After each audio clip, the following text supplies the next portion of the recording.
Pemirsa, lebih jelas bahwa statuta itu ibaratnya UUD-nya PSSI. Presidennya itu sekarang Juhat. Eksekutifnya Exco. Dalam hal ini bapak-bapak ini. Ada yang menarik bagi saya tadi sedikit sebelum saya pindah ke Pak Timbul. Bapak mengatakan Bapak milih Johar ini itu 3 bulan. Rencana Bapak setelah 3 bulan siapa ketua? Justru itu kita lagi nyari. Jadi selama ini yang saya sampaikan kita KLB itu bukan memilih ketua dulu. Kita tidak ada yang membuat prediksi bahwa setelah 3 bulan memang akan ada KLB yang akan terpilih nanti Pak Arifin sama Pak Jos lagi. Apa dalam skenario itu Bapak bikin kelompok 14 sekarang? Mungkin juga ya. Mungkin juga. Tapi yang jelas perlu saya sampaikan bahwa saya mengumandangkan KLB itu karena banyak sekali yang offside dari pengurus PSSI yang sekarang. Dan itu sudah saya sampaikan di rapat Esko bahwa jangan salahkan saya, satu-satunya Esko yang akan teriakkan KLB karena untuk merubah statuta.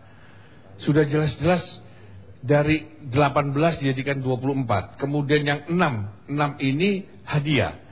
Di antara hadiahnya ini ada Persema, Persibo, PSM. Dan rata-rata ini kok LPI gitu loh. LPI yang dulu di luar PSSI kemudian dilarang, kemudian dibubarkan. Ini ditarik-tarik ke dalam PSSI. Sehingga bentuklah mereka yang namanya IPL, Indonesian Premier League. Pelaksananya itu adalah LPIS. LPIS ini Liga Prima Indonesia Sportindo. Pemegang sahamnya Farid Rahman 30% atas nama udah klub. Dijelasin tadi. Pak Johar 70% atas nama Yayasan PSSI. Padahal ini hasil kongres. Sudah jelas pengelola adalah PT Liga Indonesia. PT Liga Indonesia. Kemudian sahamnya klub 99%. Sekarang sahamnya PSSI hanya 1%. Ini sudah jelas. Ini SK ini untuk apa kalau terus dilanggar? Makanya ayo kita kongres luar biasa. Rubah ini dulu. Tapi bukan untuk skenario yang tadi.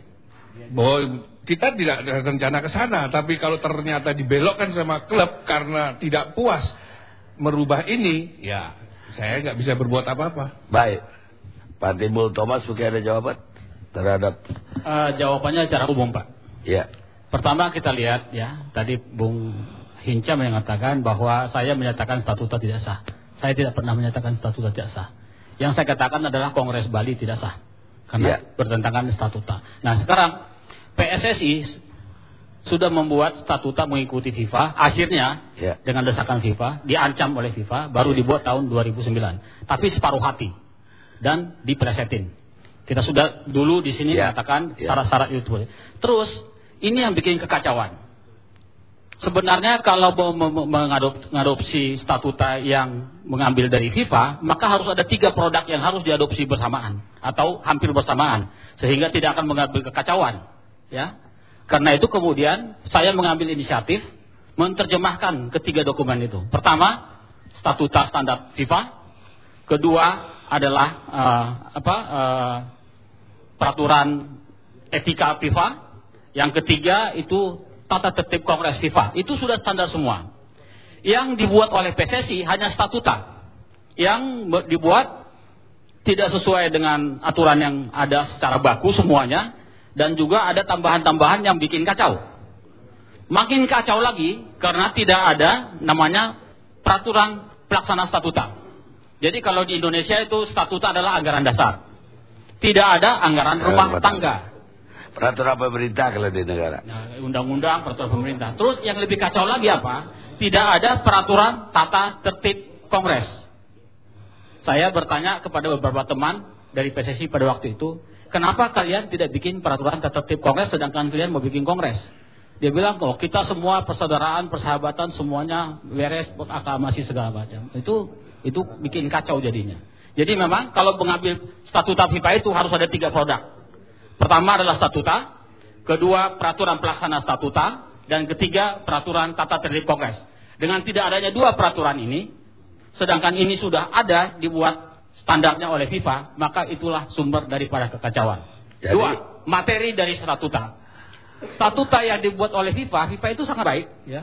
Dan saya sudah berunding dengan mereka di Lausanne, dengan IOC juga pada waktu itu, waktu membuat anggaran dasarnya Komite Olimpiade Indonesia, yang oleh IOC sendiri menyatakan this is number one in the world. Ya. Ini kewenangan di pasal 25 Kongres secara rinci A, B, C, D sampai P. Tidak ada satupun kata atau sepintas kata pun yang menyatakan menentukan jumlah klub untuk suatu kompetisi. Kenapa? Karena itu diberikan kepada Exkom di pasal 37. Iya. Nah, sekarang kita lihat bahwa PSSI di pasal 23 menyatakan jumlah suara 108. Ya, kalau kita lihat di pasal-pasal lain semuanya, maka itu kata setiap anggota punya hak dipilih dan memilih.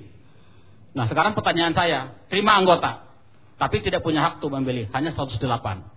Reasons-nya di mana? Penjelasannya di mana? Kan mestinya ada dibuat di dalam peraturan, di dalam anggaran rumah tangganya, bylaws-nya. Atau sebenarnya kita lihat dari organisasi-organisasi yang lain yang sudah kita atur di KOI. Anggota A jumlah suaranya tiap kongres 5, anggota B 4, anggota klasifikasi C 3, 2, 1. Tapi semua anggota harus punya hak suara. Itu adalah hak asasi dari setiap anggota. Ini tidak ada di dalam PSSI. Ini yang bikin kacau balau. Baik. Jadi sebentar, bentar. Bahwa ini diterima, ya, tapi tidak dilihat bahwa itu ada adjustment untuk Indonesia. Padahal Pengprov dikasih suara 1, ngapain dia? Jadi baik, memang di situ kekacauannya Pak, di situ dari jalan sini. Keluarnya apa? Landasannya. KLB dong. Landasannya KLB dengan acara khusus. Apa? Hanya mengadakan perbaikan statuta, mengadopsi peraturan pelaksana dan tata tertib Kongres. Oke, itu akan diterima. Tapi kalau ada acara-acara hidden, itu harus ditutup. Tidak boleh. Loh, Kongres untuk spesifik luar biasa hanya untuk peraturan perbaikan statuta. Itu kan tergantung mereka Pak, bukan suara Pak. Bapak kan tadi bilang penasihat hukum. Loh, saya kan ini secara umum ngomongnya Pak. Ya bilang nggak boleh itu sebagai penasihat hukum gimana? Klien Bapak kepingin mengubah. Saya ngomongin statuta di mana-mana juga orang punya statuta. Kalau acara kongres nggak boleh yang lain, hanya dito. Terserah mereka dong. Enggak, di sini ada, harus ada dibuat. Misalnya kita lihat nih agenda kongres ini pasal 30 ayat 2. Ini harus disebutin. Pernyataan yang menyatakan bahwa kongres telah diadakan dan dilaksanakan sesuai dengan ketentuan statuta PSSI. Coba cek. Di Bali ada nggak itu? Dihapusin. Kenapa? Karena mereka mau acaranya tidak sesuai dengan statuta, Pak. Iya, tapi sekarang kalau anggota kepingin mengubah pengurus ketua umum pun di kongres luar biasa juga boleh dong. Masa hanya boleh mengubah statuta, tidak boleh memilih presiden. Saya udah bilang, Pak Karni nggak nyimak sih. Coba, 3 harus ada dulu. Statuta, peraturan statuta, dan tata tertib kongres. Iya. Kalau itu belum ada, kongresnya mau bikin apa? Berantem terus. Nggak bakal jadi. Agenda pertama. Katanya mau reformasi. Ini dulu nih. Agenda pertama yang Pak. Agenda pertama, kongres pertama luar biasa itu. Itu. Kalau ada kemudian agenda yang kedua, lain, ya silakan. Ya boleh dong. Ya boleh. Tadi bilang tapi yang boleh. pertama harus ini dulu. Perbaikan statuta, saya mau tanya peraturan Bapak. Statuta dan tata tertib kongres. Saya mau tanya, Bapak kan exco. Ini Bapak Pak Karni saya protes Pak. Satu ya, namanya EXCO, Komite Eksekutif. Komite itu adalah dewan beberapa orang. Tidak boleh orang per orang bicara sesuka dirinya dengan menyatakan EXCO. Harus ada rapat EXCO. Diputuskan A, B, C, D, E. Itu diikutin. Tidak boleh ngomong yang lain. Tidak ada etikanya. Tidak ada etikanya. Gimana itu etikanya? Tidak ada. Benar. Terima kasih. Saya sangat senang sekali omongannya Pak Timbul Lubis seperti ini. Kenapa? Jadi kalau dikatakan bahwa setiap exco itu tidak boleh mengatasnamakan exco kalau kecuali rapat. Apa yang terjadi sekarang ini selalu dibawa oleh saudara Siar Sitorus atas rapat exco, Pak Johar begitu juga. Contohnya saja, kita ini, saya bertiga ini yang ada di sini saksi, tidak pernah kita merehabilitir yang namanya Persema, Persibo, dan PSM. Satu. Kedua, kita tidak pernah menyetujui bahwa pengelola PSSI kompetisi itu ada Liga Prima Indonesia Sportindo. Pertanyaan saya tadi, Pak Timbul ini kan penasihat hukum dari PSSI. Saya nggak pernah tahu dia dijadikan penasihat hukum. Loh kan harusnya Bapak diminta Justru persetujuan. itu saya katakan bahwa saya sebagai komite legal, komite hukumnya PSSI, resmi, saya dipilih oleh Kongres. Pak Timbul ini dipilih siapa? Gitu loh. Pak Karni, saya mau klarifikasi, ya. Saya hadir di dalam rapat Esko dan beliau ini Pak Ayala ini mendengarkan. Kalau dia bilang saya tidak setuju kok di rapat Exkom dia nggak protes, diam aja. Saya dari awal sudah katakan Pak Timbul, malah saya tanya, dasarnya Pak Timbul mengatakan itu tadi bahwa tidak sah ini dia bilang ini buku ini. Saya tanya kalau gitu bukunya tolong difotokopi, dibagilah fotokopi itu. Bukan itu. Ternyata bukunya itu apa? Bukan itu Pak Ayala. Bukunya itu buku tentang Nurdin Halid. Pak Ayala, you bilang tadi bahwa saya bukan pengacaranya PSSI, you nggak setuju. Tapi di rapat Exco itu saya hadir, Anda tidak bilang apa-apa loh. Cuma Anda bilang. Dari awal saya sudah protes. Sebentar, Anda bilang bahwa Anda ini sebagai apa di sini? Akhirnya saya katakan, saya kalau dihadapkan oleh orang hukum, saya izinkan saya datangkan lawyer saya. Tapi pada saat itu katanya, iya kita debat besok. Pak Karni, tapi nyatanya yang terjadi pada saat saya ke kamar mandi, Pak Karni ini aneh. Diputus. Ketua Komisi Hukum PSSI akan meminta advis dari orang lain mengenai hukum. Kok Ketua Komisi sebagai Hukum? Tentunya mesti hukum. Sebagai pribadi. Mengerti hukum bukan.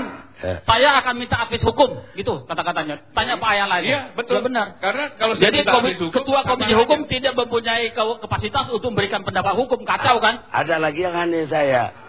Pak Timbul Thomas Lubis, penasihat hukum, Ketua Komisi Hukum tidak tahu menahu. Ini memang seberaud loh Pak. Betul sih Pak. Saya ingin tanggapin Pak Timbul tadi, menyatakan bahwa beliau hadir dalam sidang Esko kita, beliau disebut narasumber bukan sebagai penasihat hukum. Penasihat hukum. Bapak Pak Timbul. Kuasa. Beliau sampaikan itu. Ketua Umum sampaikan itu. Makanya Pak Nyala bilang, kalau begitu saya juga bawa penasihat hukum saya. Itu yang terjadi Pak. Bukan beliau sebagai penasihat hukum kita. Pak Timbul ingat. Baik, pemirsa, kita istirahat dulu sejenak.